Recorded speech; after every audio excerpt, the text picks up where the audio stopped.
इस 5 वर्ष के शासन में भारतीय जनता पार्टी के नेताओं ने बड़ी बड़ी बातें की थी, लेकिन धरातल पे एक भी नई स्कीम नहीं उतर पाई। कोई नई सड़क नहीं बनी, कोई नई पानी की स्कीम नहीं बनी, कोई अस्पताल नहीं बना, कोई अस्पताल में नए इंस्ट्रूमेंट नहीं आए। तो ये काम पूरे पौने 5 वर्ष के अंदर कोई काम नहीं हुआ।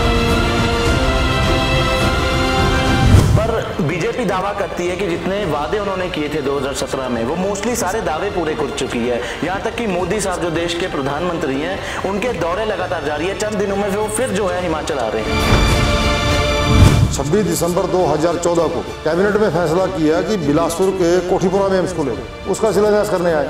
उसमें कोई और घोषणा कोई हुई नहीं और वो शिलान्यास करके गए। उसके बाद जेपी नड्डा जी आए, वो भूमि पूजन कर गए। उसके बाद फिर वो काम शुरू होना था, फिर एक और पूजन कर गए। ये पूजन का काम यहाँ पे हो रहा है, बाकी एम्स भी अभी तक नहीं बना। एम्स बना कि नहीं बना? नहीं बना, अभी एम्स नहीं बना। क्या कारण मानते हो क्यों नहीं काम किया? क्योंकि सरकार सत्ता में आती है, काम करने के लिए आती है। आपने भी काम किए होंगे, आपकी सरकार ने काम किए होंगे, बीजेपी ने क्यों नहीं किया? क्या उनको स्टेट से प्यार नहीं है आपका मतलब? वो सिर्फ और सिर्फ एक एम्स के मुद्दे को लगातार 2-3 इलेक्शन में चलाना चाहते हैं। आपको लगता है कि लोग इतने बेवकूफ़ है आज के ज़माने में कि एक एम्स के मुद्दे को 2-3 इलेक्शनों में लोग जो है उसको मुद्दा बना के सुनते रहेंगे और बीजेपी को वोट करते रहेंगे? एक आधी बार तो लोग झांसे में आ जाते हैं, लेकिन बार बार ये सच साबित नहीं हो सकता। यहाँ पर डिमांड है बहुत जबरदस्त बैरीदुल्ला पुल की, उसके लिए एक नया पैसा नहीं दे पाए। और राष्ट्रीय अध्यक्ष जेपी नड्डा के घर को जोड़ता है वो पुल, ये सतलुज नदी के ऊपर। इस पर हड़तालें हुई, हम लोग जेल में गए, उसका भी वीरभद्र जी ने शिलान्यास किया हुआ है। उस पर बजट यदि राष्ट्रीय अध्यक्ष किसी केंद्र सरकार का जिसकी डबल इंजन की सरकार चल रही हो उस पर बजट ना दे पाए तो मैं समझता हूँ कि ये बहुत ही दुर्भाग्य है हमारे बिलासपुर का। सर, आपको लगता है कि सिर्फ पुल बनवाने से जो है आम लोगों की जो बेसिक नेसेसिटीज़ हैं, जो रोजगार की सुविधा है, स्कूल की सुविधा है, शिक्षा की है, हॉस्पिटल की है, वो पूरी हो सकती है? सिर्फ पुल बनवाने से डेवलपमेंट मानते हो? पुल जी, मंगल ठाकुर ने 400 हैंडपंप लगाए। 400 लोग घड़े लेकर के सड़कों पे आते थे जब गर्मियों के दिन थे, पानी नहीं आता था। सरकार के पास बजट कम था, एक साल में 20 हैंडपंप लगाने को बजट मिलता था। लेकिन भगवान के आशीर्वाद से मेरे पास अपनी मशीनें थी तो इसलिए उस वक्त हमने खुद हैंडपंप लगाया। ठाकुर साहब, आपकी बातों से लग रहा है कि आपने अपने कार्यकाल में बहुत काम किए। अगर आपने इतने काम किए हल्के के लोगों के लिए तो 17 में आपको जीत क्यों नहीं प्राप्त हुई? झूठे झांसे देकर के, प्रलोभन देकर के लोगों को आकर्षित करने का काम है। जब से नड्डा जी हिमाचल की राजनीति के अंदर आए, रैनुओं में नारा दिया कि मैं मुख्यमंत्री बनूंगा, तो तब से लेकर के अब तक वो एक ही मुद्दे पे चल रहे हैं कि मुख्यमंत्री बनेंगे, मुख्यमंत्री बनेंगे। राष्ट्रीय अध्यक्ष के पिताजी बीमार हुए और उनको बिलासपुर के एक एनआर हॉस्पिटल है यहाँ चांदपुर में, वहाँ दाखिल करना पड़ा। तो इससे सरकार की व्यवस्था की पोल खुलती है। बिलासपुर के अस्पताल के प्रांगण में मैंने 3-4 बार धरना दिया कि अल्ट्रासाउंड यहाँ होने चाहिए। जब आपकी मशीन ठीक है तो डॉक्टर क्यों नहीं है? उसके बाद 2-4 दिन के लिए होते हैं, फिर बंद कर देते हैं। भ्रष्टाचार एक मेन मुद्दा है। केजरीवाल जी कहते हैं मेरी सरकार कट्टर ईमानदार सरकार है। उनके मंत्री जो हिमाचल के प्रभारी थे वो जेल में। आम आदमी पार्टी का बिलासपुर में, हिमाचल में कोई जनाधार नहीं है। आम आदमी पार्टी दावा कर रही है कि हम स्मार्ट स्कूल बना देंगे, हॉस्पिटल्स बना देंगे, सब हो जाएगा। उनके जुमले जो है वो पहले पंजाब में करके दिखाएं। उन्होंने कहा था 24 घंटे पंजाब के अंदर बिजली मिलेगी, क्या मिल गई वहाँ पे? उनका मुद्दा क्या है? किस मुद्दे पर चुनाव लड़ेंगे? वो बोलते हैं कि हम पानी फ्री कर देंगे यहाँ पे। पानी का 200 रुपये बिल आता है लोगों को, 100 रुपये बिल आता है, वो तो लोग अफोर्ड कर लेते हैं। यहाँ वो परिस्थिति नहीं है जो दिल्ली वाली है। तो जब घर में लोग लड़ते हैं तो उसका फायदा नहीं। वो तो सारी स्टेट्स में ही है सर। हिमाचल में कौन सा अभी तक कांग्रेस ने अपना सीएम फेस डिक्लेयर किया? या तो आप बता दीजिए कौन है सीएम फेस? यहाँ पे नेतृत्व प्रतिभा सिंह जी और मुकेश अग्निहोत्री जी, सुखू जी कर रहे हैं और ऐसी कोई लड़ाई नहीं। हम कांग्रेस के अंदर हैं, कांग्रेस के अंदर रहना पसंद करेंगे, मरना पसंद करेंगे। स्काई न्यूज़ पे आपका स्वागत करता हूं मैं कोमल सिंगला। हिमाचल प्रदेश में आगामी विधानसभा चुनाव को लेकर सरगर्मियां तेजी पे हैं। वहीं सभी पार्टियों की ओर से अपने अपने प्रत्याशियों के लिए जोर आजमाइश भी की जा रही है। इसी के चलते हम आपको आज लेकर पहुंचे हैं हिमाचल के क्षेत्र बिलासपुर सदर में, जहां से कांग्रेस के विधायक रहे हैं बंबर ठाकुर जी हमारे साथ हैं। सबसे पहले स्काई न्यूज पे आपका स्वागत सर। बहुत बहुत धन्यवाद जी। ठाकुर साहब, कैसे देखते हो जो 2012 से 17 तक आप विधायक रहे हो कांग्रेस के, हालांकि 17 में आपको कुर्सी नहीं मिली, कैसे देखते हो इस समय हिमाचल में कैसी राजनीतिक माहौल क्या कहता है? इस 5 वर्ष के शासन में जी अभी 4.5 वर्ष हो गए जी, भारतीय जनता पार्टी के नेताओं ने बड़ी बड़ी बातें की थी, लेकिन धरातल पे एक भी नई स्कीम नहीं उतर पाई है जी। मुझे तो हैरानी इस बात की है कि जो विधायक ने दिया वो कहाँ गई, ये भी एक जांच का विषय है जी, क्योंकि एक रास्ता भी 1 इंच तक नया नहीं बना जी। सिर्फ ये जो दफ्तर हैं, ये सर्किट हाउस हैं, इनकी पुरानी टाइल्स उखाड़ करके, पर्दे उखाड़ करके अपने चंद ठेकेदारों को काम देने के लिए जी, ये काम हुआ है सिर्फ और सिर्फ जी। कोई नई सड़क नहीं बनी, कोई नई पानी की स्कीम नहीं बनी जी, कोई अस्पताल नहीं बना, कोई अस्पताल में नए इंस्ट्रूमेंट नहीं आए। तो ये काम पूरे 4.5 वर्ष के अंदर कोई काम नहीं हुआ है जी। अभी झूठी घोषणाएं कर रहे हैं वोटों के लिए। पर बीजेपी दावा करती है कि जितने वादे उन्होंने किए थे 2017 में, वो मोस्टली सारे दावे पूरे कर चुकी है। यहाँ तक कि मोदी साहब जो देश के प्रधानमंत्री हैं, उनके दौरे लगातार जारी है, चंद दिनों में वो फिर जो है हिमाचल आ रहे हैं। प्रधानमंत्री मोदी जी जब भी हिमाचल में आए जी, वो कोई हिमाचल को कुछ दे के नहीं गए हैं जी। मेरा पिछला चुनाव, जब हम चुनाव हारे 2017 में जी, तो मोदी साहब आचार संहिता लगने से 15 दिन पहले बिलासपुर आए जी, और एम्स का शिलान्यास करके गए जी, जो एम्स भी UPA government doctor Manmohan Singh ji की देन है जी। उन्होंने पहले चरण में 5 एम्स खोलने का निर्णय लिया था, जिसमें हिमाचल भी एक था, और हिमाचल में वीरभद्र सिंह जी की गवर्नमेंट थी जी। तो हिमाचल सरकार ने 26 दिसंबर 2014 को जी, कैबिनेट में फैसला किया कि बिलासपुर के कोठीपुरा में एम्स खोलेगा जी, उसका शिलान्यास करने आए। उसमें कोई और घोषणा तो कोई हुई नहीं जी, और वो शिलान्यास करके गए। उसके बाद जेपी नड्डा जी आए, वो भूमि पूजन कर गए जी।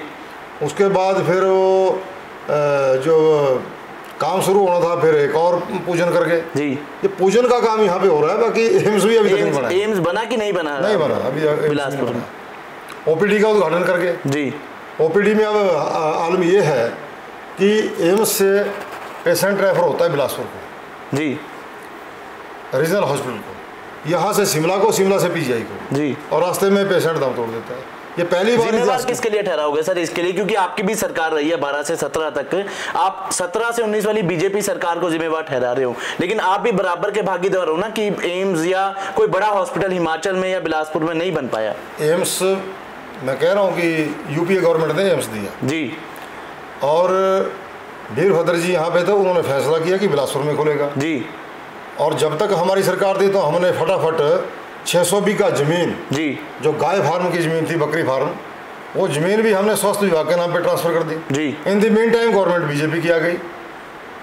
तो ये जब गवर्नमेंट बीजेपी की आ गई तो उन्होंने 19 तक तो काम ही नहीं शुरू किया जी। क्या कारण मानते हो क्यों नहीं काम किया? क्योंकि सरकार सत्ता में आती है, काम करने के लिए आती है, आपने भी काम किए होंगे, आपकी सरकार ने काम किए होंगे, बीजेपी ने क्यों नहीं किया? क्या उनको स्टेट से प्यार नहीं है? आपका मतलब स्टेट से, मैं नहीं कहता कि स्टेट से प्यार नहीं होगा जी, लेकिन वो सिर्फ और सिर्फ एक एम्स के मुद्दे को लगातार 2-3 इलेक्शन में चलाना चाहते हैं जी। आपको लगता है कि लोग इतने बेवकूफ़ है आज के ज़माने में कि एक एम्स के मुद्दे को 2-3 इलेक्शनों में लोग जो है उसको मुद्दा बना के सुनते रहेंगे और बीजेपी को वोट करते रहेंगे? एक आधी बार तो लोग झांसे में आ जाते हैं जी, लेकिन बार बार ये जो है ये जुमले सच साबित नहीं हो सकते जी। अब ये फिर इसी काम को लगे।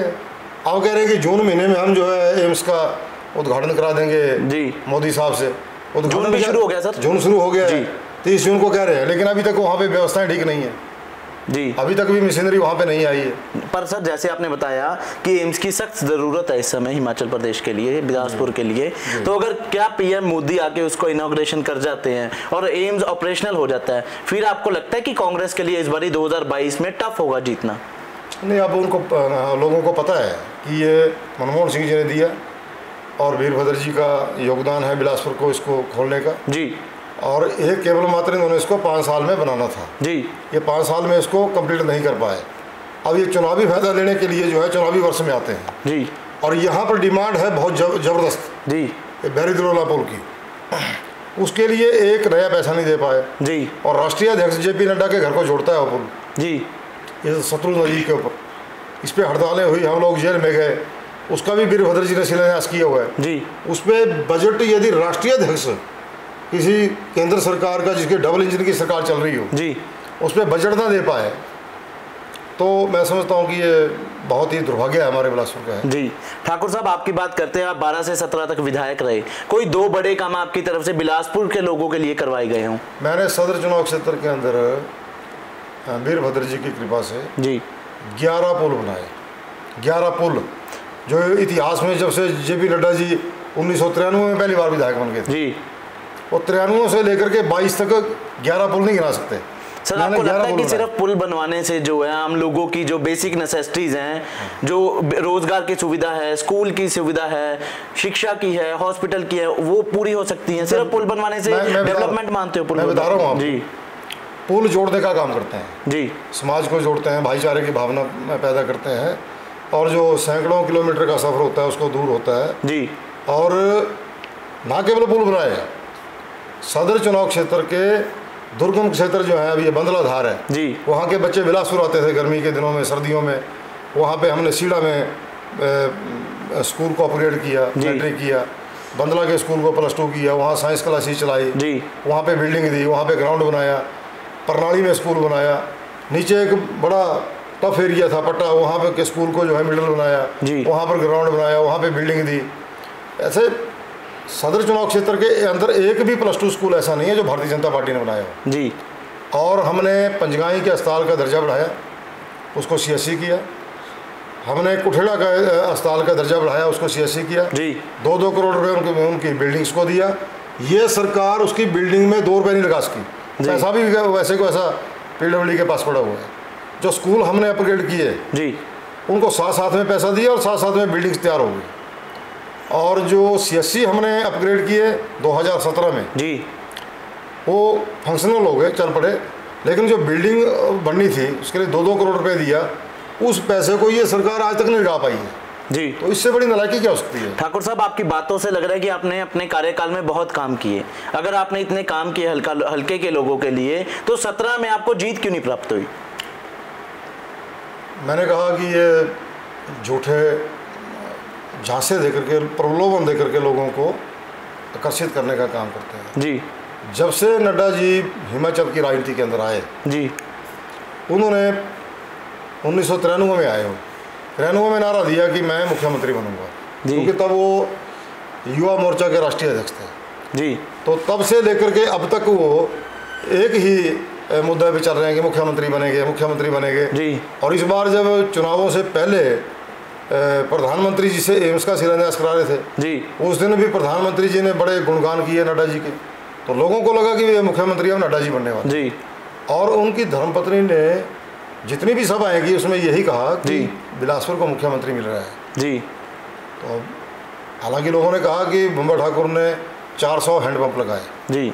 400 लोग घड़े लेकर के सड़कों पे आते थे जब गर्मियों के दिन थे जी, पानी नहीं आता था। आज ऐसी परिस्थिति पैदा हुई है कि सदर चुनाव क्षेत्र का कोई भी व्यक्ति जी घड़े लेकर के सड़कों पे नहीं आता या DC ऑफिस में नहीं आता, या टैंकर लगते थे जी। अब वो टैंकर का काम बंद हो गया, हमने हैंडपम्प लगाए।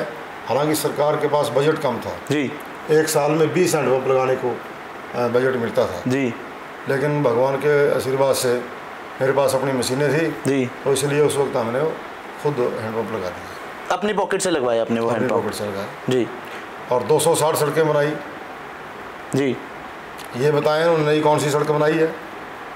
नड्डा जी वन मंत्री भी रहे, दिल्ली के अंदर स्वास्थ्य मंत्री रहे, बिलासपुर के अस्पताल की बहुत बुरी हालत है जी, डॉक्टर्स नहीं है, अल्ट्रासाउंड की मशीन 6 5 वर्षों से जो है बंद पड़ी है जी। सिटी स्कैन बिलासपुर के अस्पताल में नहीं होते। सर ये तो स्टेटमेंट्स होगी, कभी आपकी ओर से प्रयास कराया गया, क्योंकि अभी आप अपोजिशन में हो, आपकी पार्टी सत्ता में नहीं है, आप खुद जो है एमएलए नहीं हो, तो आपकी तरफ से कोई प्रयास किया गया, कभी कोई लिखती मांग पत्र दिया हो या कोई धरना प्रदर्शन किया गया हो कि जो हमारे हल्के के लोगों को, क्षेत्र के लोगों को जो परेशानी आ रही है उसके लिए? बिलासपुर के अस्पताल के प्रांगण में मैंने 3-4 बार धरना दिया जी कि अल्ट्रासाउंड यहाँ होने चाहिए। जब आपकी मशीन ठीक है तो डॉक्टर क्यों नहीं है जी। उसके बाद 2-4 दिन के लिए होते हैं, फिर बंद कर देते हैं जी। प्राइवेट जो बिलासपुर के 1-2 हॉस्पिटल हैं उनके साथ कमीशन हो रही है जी। और इसका कोई प्रूफ भी है आपके पास या सिर्फ बातें? प्रूफ यही है कि मशीन ठीक है जी। आप चलाते नहीं हो, मजबूरी में जो है पेशेंट को प्राइवेट जाना पड़ता है, प्राइवेट में जाना पड़ता है। यहाँ तक हुआ कि राष्ट्रीय अध्यक्ष के पिताजी बीमार हुए जी और उनको बिलासपुर के एक एनआर हॉस्पिटल है यहाँ चांदपुर में जी, वहाँ दाखिल करना पड़ा। तो इससे सरकार की व्यवस्था की पोल खुलती है जी। और सीएमओ वहाँ पे खड़ा है, डिप्टी कमिश्नर वहाँ पे खड़ा है जी, डायरेक्टर हेल्थ वहाँ पे खड़ा है, ये देखने के लिए मंत्री वहाँ पे खड़े हैं कि नड्डा जी के पिता स्वस्थ हो रहे हैं नहीं हो रहे हैं जी। तो हमने ये प्रश्न उठाया, इवन एम्स के डॉक्टरों की टीम वहाँ भेज दी गई जी। हमने ये कहा कि एम्स के डॉक्टर नड्डा साहब के पिताजी का इलाज उनके घर में करें जी। हमें कोई ऐतराज़ नहीं है, लेकिन किसी प्राइवेट हॉस्पिटल में एम्स के डॉक्टर्स की टीम जाए जी, वो अच्छा नहीं है जी। बिल्कुल। चलो ये तो ही सर आपके क्षेत्र की बात, अब स्टेट की बात कर लेते हैं। हिमाचल में अक्सर ट्रेंड रहा है, हर 5 साल बाद सत्ता चेंज होती है। पहले बीजेपी और कांग्रेस जो है आपस में सत्ता चेंज करती थी, अब एक नई पार्टी की एंट्री हुई है जिसका नाम है आम आदमी पार्टी। कैसे देखते हो आम आदमी पार्टी के आने से क्या डिफरेंस आएंगे और किस पार्टी को उसका फायदा नुकसान होगा? आम आदमी पार्टी का बिलासपुर में, हिमाचल में कोई जनाधार नहीं है, लेकिन ये ठीक है कि शुरू में लोगों में थोड़ी उठापटक हुई, कुछ जाने लगे पार्टियां छोड़ करके जी। जो स्वार्थी तत्व थे वो चले गए जी, लेकिन उसके बाद इनकी पार्टी का विलय पूरी का बीजेपी के अंदर हो गया जी। तो अब भ्रष्टाचार के आरोपों में उनके लोग अंदर जा रहे हैं जी। भ्रष्टाचार एक मेन मुद्दा है। केजरीवाल जी कहते हैं मेरी सरकार कट्टर ईमानदार सरकार है जी। उनके मंत्री जो हिमाचल के प्रभारी थे वो जेल में है और साथ में पंजाब के अंदर कोई पॉलिटिकल वेंडेटा भी हो सकता है ना इस पे कि आम आदमी पार्टी जो है हिमाचल में उठ ही ना पाए, इस वजह से साजिशन भी हो सकता है कुछ? वो भी हो सकता है, लेकिन उनका जो हिमाचल के प्रति उनका मुद्दा क्या है, किस मुद्दे पे चुनाव लड़ रहे थे? वो बोलते हैं कि हम पानी फ्री कर देंगे यहाँ पे जी। पानी का 200 रुपये बिल आता है लोगों को, 100 रुपये बिल आता है, वो तो लोग अफोर्ड कर लेते हैं जी। यहाँ वो परिस्थिति नहीं है जो दिल्ली वाली है, यहाँ पानी का झांसा दे करके जो है वोट नहीं मिल सकते जी। बिजली हम आपको फ्री कर देंगे, तो जिस बिजली की बात करते हैं वो तो वीरभद्र जी ने मेरे समय में हमने यहाँ पे एनटीपीसी में प्रोजेक्ट बना कोल डैम जी, वहाँ 100 यूनिट बिजली तो हम फ्री दे रहे हैं लोगों को। सर आपने कहा आम आदमी पार्टी का कोई जनाधार नहीं है हिमाचल में, अगर आपके नेबरिंग स्टेट्स की बात करें पंजाब हरियाणा, वहाँ पे कांग्रेस का भी जनाधार नहीं बचा। कांग्रेस जो है इस बार सिमट के रह गई पंजाब में, हरियाणा में बीजेपी की गवर्नमेंट है, पंजाब में आम आदमी पार्टी ने 92 सीटें 92 सीट्स ली है। आप कैसे कह सकते हो कि हिमाचल में आम आदमी पार्टी का कोई जनाधार नहीं होगा? वहाँ पर उनको 15-20 वर्ष लगे और साथ में कांग्रेस की जो लड़ाई थी वो चरम सीमा पे थी, तो जब घर में लोग लड़ते हैं तो उसका फायदा वो तो सारी स्टेट्स में ही है सर। हिमाचल में कौन सा अभी तक कांग्रेस ने अपना सीएम फेस डिक्लेयर किया, या तो आप बता दीजिए कौन है सीएम फेस? देखो यहाँ पे जो है कोई अब लड़ाई नहीं है, यहाँ पे नेतृत्व जो है वो प्रतिभा सिंह जी और मुकेश अग्निहोत्री जी, सुखू जी कर रहे हैं और ऐसी कोई लड़ाई नहीं है। और तीनों ने ये कहा है कि जो हमारा लक्ष्य कांग्रेस को सत्ता में लाने का है जी, और जब सत्ता में कांग्रेस आएगी तो विधायक और हाईकमान इसका फैसला। आपने 3 बड़े नाम लिए, आपके अकॉर्डिंग इन तीनों में से कौन सीएम फेस के लिए अच्छा दावेदार है हिमाचल के लिए? हाईकमान जिसको भी बनाया हमारे लिए सर्वमान्य है जी, लेकिन इन तीनों को जो जिम्मेवारी दी गई है जी, तीनों अपनी अपनी जगह से ईमानदारी से प्रयास कर रहे हैं जी, और निश्चित तौर पर आप देखेंगे कि कांग्रेस 40 और 50 के आंकड़े में आएगी। यहाँ पे भारी बहुमत से हम जीतेंगे जी, और मुख्यमंत्री की कोई लड़ाई नहीं है, मुख्यमंत्री की कोई यहाँ पे लड़ाई नहीं है जी, और जिसके साथ जनता चल रही है, जिनके नेतृत्व में चुनाव जीता जाएगा, वो हाईकमान भी बारीकी से देख रही है जी, और एमएलए भी अपना फैसला सुनाएंगे। आपने बड़ा अच्छा रिजल्ट आज ही घोषित कर दिया कि 40 से 50 सीटें जो है कांग्रेस लेके जाएगी, पर मौजूदा स्थिति ये बनी हुई है कि बीजेपी में जो इंडिपेंडेंट विधायक थे 2 वो भी बीजेपी को ज्वाइन कर गए। उससे कितना असर जो है स्टेट पे पड़ता है, स्टेट के लोगों पे उसका असर पड़ता है? आमतौर पे लोगों को ऐसा लगता है कि जो सत्ता में पार्टी है जी उसकी तरफ को चलो, लेकिन ये तो डूबती हुई नहीं है। अब उनको ऐसा लगता है कि भाई इसमें हमारा किनारा लग जाएगा जी, तो मालूम पड़ जाएगा उनको 2 दिन। ठाकुर जी, आप लंबे समय से कांग्रेस में हो, पिछला इलेक्शन चाहे हार गए, लेकिन अगर आपको ऐसी कोई ऑप्शन मिलती है बीजेपी से तो आप स्विच करना चाहोगे? नहीं, मुझे कई बार मिली जी, कई बार कोई बात जी कई दफ़ा जब भी कोई ऐसी, अब मैं किसी पोस्ट पे नहीं था तो इनको लगता था कि कांग्रेस में जी बम्बा ठाकुर के पास कोई पोस्ट नहीं है, शायद इनको हाशिए पर रखा गया हो जी, तो कई बार ऑफ़र करते रहे, बड़ी बड़ी ऑफ़र इनसे आई है जी। तो लेकिन हम कांग्रेस के अंदर हैं, कांग्रेस के अंदर रहना पसंद करेंगे, मरना पसंद करेंगे जी, लेकिन अपने ऊपर ऐसा कोई दाग नहीं लगाना सकते। जी ठाकुर साहब, कोई ऐसा कारण बताइए कि इस बार 2022 में आपके इलाका के लोग आपको वोट क्यों डाले? कोई ऐसा कारण बताइए क्यों आपको वोट क्यों डाले? वो इसलिए कि इस शासन में मैंने कहा कि 1 इंच भी नई सड़क नहीं बनी। सर, सिर्फ सड़कें डेवलपमेंट नहीं होती, और भी बेसिक नेसेसिटीज हैं। आप जहां हमारा इंटरव्यू स्टार्ट हुआ था सड़कों पे, अभी भी आप सड़कों की बात कर रहे हैं। मैं इसलिए कह रहा हूँ कि आप हमारे एरिया को देखो जी, दुर्गम क्षेत्र है, अभी भी कुछ गांव ऐसे बचे हैं जहाँ पर सड़कें नहीं हैं जी। जब सड़क नहीं होगी तो पालकी पे पेशेंट को लाएंगे। 8-10 गाँव तो अभी भी बचे हैं जी, तो इन्होंने उन गाँव में भी सड़क नहीं बनाई, और जो बनी है उसको पक्का नहीं किया जी, खड्डे पड़े हुए हैं। खड्ड है कि सड़क है ये मालूम नहीं पड़ता जी। तो लोगों की जो डेवलपमेंट है उसको तो आप सड़क से नापोगे जी, हॉस्पिटल से नापोगे, स्कूल से शिक्षा, नापेंगे। कोई नया स्कूल नहीं बनाया जी, किसी नए स्कूल में साइंस लैब नहीं बनाई, किसी नए स्कूल में जो है साइंस क्लासेज नहीं चलाई। आम आदमी पार्टी दावा कर रही है कि हम स्मार्ट स्कूल बना देंगे, हॉस्पिटल्स बना देंगे, सब हो जाएगा। उनके जुमले जो है वो पहले पंजाब में करके दिखाएं जी। उन्होंने कहा था 24 घंटे पंजाब के अंदर बिजली मिलेगी जी, क्या मिल गई वहाँ पे? अनाउंस किया हुआ है 1 तारीख से मिल जाएगी। वो तो लगेगा पता कि मिलती है कि नहीं मिलती है। अनाउंसमेंट करना और इम्प्लीमेंट होने में फ़र्क है। दिल्ली में बड़ी चीज़ें इंप्लीमेंट की आम आदमी पार्टी ने। वो तो दिल्ली वाले जाने, हम तो दिल्ली में गए नहीं है जी, हमने देखा नहीं है। लोग कहते हैं जी, लोग कहते हैं, लेकिन यहाँ पर नहीं है। यहाँ पर तो लोगों को जो है वो स्वास्थ्य जैसी बातें हैं। स्वास्थ्य विभाग के अंदर जो है आपको मूलभूत परिवर्तन करना पड़ेगा जी, लोगों का इलाज जो है 10 लाख 15 लाख तक फ्री हो जी, ऐसी जैसी बातें हैं यहाँ पे जो करने की हैं। यहाँ पे वीरभद्र जी ने राशन दिया डिपुओं के अंदर, 3 रुपए किलो चावल मिलते हैं डिपो में, आज भी मिलते हैं जी। वीरभद्र जी की योजना है। पर अब तो बीजेपी की सरकार में मिलते होंगे ना? हमारे समय में शुरू हुआ, शुरू आपने अभी ये किया बंद नहीं कर पाए उसको जी, लेकिन वो तब नहीं हमारी गवर्नमेंट रिपीट हो पाई। जी। वो एक पानी की बात करते हैं, बिजली की बात करते हैं जी, बिजली पानी फ्री दे करके वो 125 यूनिट बिजली दे करके वो जो है वो सत्ता में काबिज होना चाहते हैं जी, कोई विजन नहीं है उनका, वो विजनरी नहीं है वो जी। हिमाचल की राजनीति और दिल्ली और पंजाब की राजनीति में रात दिन का फर्क है। बिल्कुल। मेरा आखिरी सवाल आपसे यही है, दोबारा पूछना चाहूँगा कि आपके क्षेत्र के लोग आपको वोट क्यों डाले इस बार?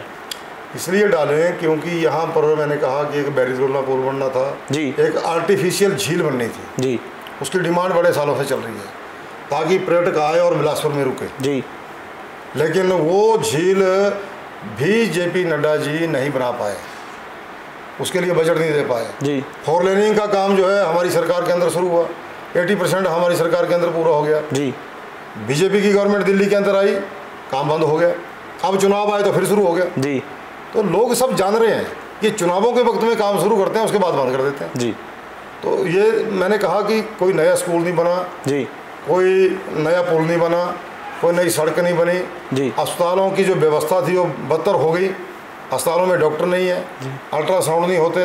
अब तो SRL जो टेस्ट थे वो बंद कर दिए, वो प्राइवेट को दे दिए जी, वो भी इनकी कोई राष्ट्रीय अध्यक्ष महोदय के कोई दोस्त की कंपनी है उसको दे दिया पूरे हिमाचल का ठेका। जी, तो क्यों वोट करें लोग इनको?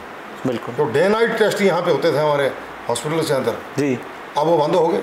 बिल्कुल, कोई नया हॉस्पिटल अपग्रेड नहीं हुआ, कोई नया स्कूल अपग्रेड नहीं हुआ। जी, तो ये 4-5 चीज़ें हैं, शिक्षा के क्षेत्र में, स्वास्थ्य के क्षेत्र में, सड़कों के क्षेत्र में, पानी के क्षेत्र में नई पानी की स्कीम नहीं बनी, कोई नई सिंचाई की स्कीम नहीं बनी ताकि सिंचाई आती तो लोग अपने उस पर सब्जियाँ उगा करके अपने पाँव पे खड़े होते जी। ऐसा कोई ये काम नहीं कर पाए हैं। मैंने कहा कि सिर्फ और सिर्फ चंद ठेकेदारों को फ़ायदा पहुंचाने के लिए इन बिल्डिंग्स की तोड़ फोड़ करके जी इनकी रेनोवेशन की गई है और धरातल पे बाकी कोई काम नहीं। जी बिल्कुल, बहुत बहुत धन्यवाद। तो आपने सुना, ये थे हमारे साथ कांग्रेस के लीडर जो बिलासपुर क्षेत्र से विधायक रहे हैं 2012 से 17 तक, जिनका कहना है कि दावा करते हैं कि 2012 से 17 तक हिमाचल प्रदेश में और बिलासपुर में जो कार्य हुए हैं वो 17 के बाद नहीं हुए। तो लोगों के द्वारा इस चुनाव में जो मैंडेट दिया जाएगा वो इनको मंजूर होगा। कैमरा पर्सन कमल के साथ कोमल सिंगला, स्काई न्यूज़।